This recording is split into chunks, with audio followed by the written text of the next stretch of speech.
Okay, so I promised in the last video that we'll talk through about the difference between defense and attack. So I'm just going to focus on this video on Honor Arena defense. So there's one key point with Honor Arena that's worth noting, that you can have different lineups between defense and attack, and that's really important. The reason being, the way Spirit Guardian works is if somebody attacks you, they have to be able to beat you. If you're both still fighting and the time runs out, the defender gets the victory. So your goal isn't necessarily to kill the opponent, so setting a very attacking defensive line, because there is a chance they could win. What your goal is to basically make them time out. This has two effects. It basically prevents them, keeps them locked in battle for a fair while, which is really frustrating when you're doing the attacking, but does also make yourself as well a lot stronger. So what you want to do is plenty of healers within the lineup. Not everyone's going to have Ancestor, not everyone's going to have Warlord Chow. So there's two different areas to focus on for those that have Ancestor and Warlord Chow and those that don't.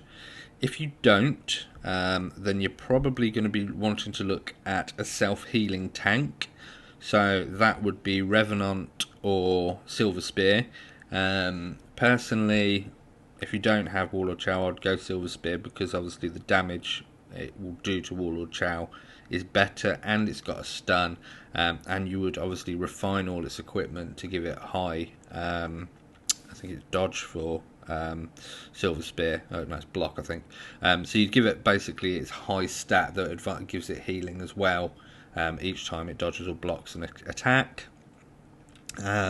With your three healers, don't necessarily need Heim. Again, not everyone's going to have Heim, but ideally you would want, if I'm using Revenant, you'd be focusing on your Tempest World heroes, because again, infinities are important here to maxing your HP.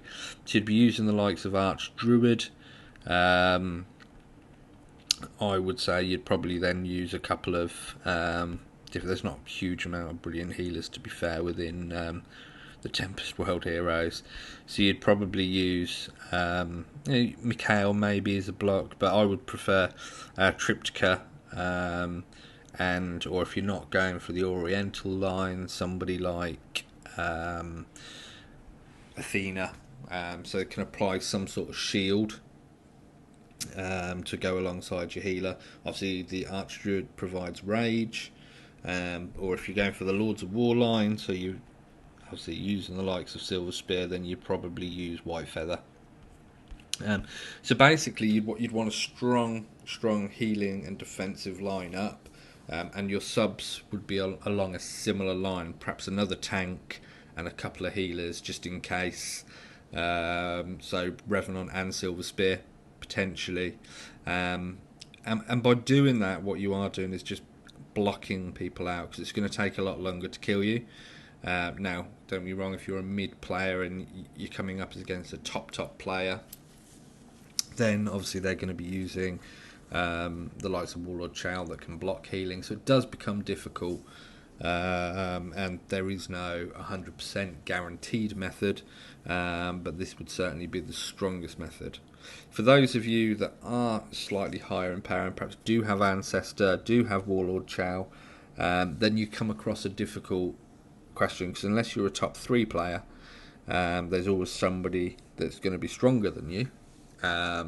You'd still want to run with a similar sort of idea, so you're either looking to win or you're certainly looking to time out the opponent. So maybe looking at the 2 tank line, perhaps Ancestor, a couple of heals, and Warlord Chow, followed by again it'd be either Revenant or Silver Spear, another healer, and probably another healer again. So all you're doing is you're giving yourself the opportunity to win by having Warlord Chow, and you're blocking them from healing, which means hopefully you're at least killing some of their top DPS. So if they've got the likes of Luna in there, for example, you have the opportunity there to potentially be able to kill Luna, which reduces their damage, which again has the same effect. But as long as you're not losing fights, so you're either timing it out or obviously winning, then you stand a good chance of not being beaten, which means you don't lose your rank in Honor Arena. So then all you've got to worry about is actually being able to attack. And that's where it again, the strategy split in the best way to do it based on whether the opponents have Ancestral or not. So we'll pick that one up in the next video, the best way to attack. But in defense, so there's currently really only the two methods, which are very similar, but perhaps you would be a little bit more attacking with a higher battle rating, using as many different strategies as you can. Brill, thank you.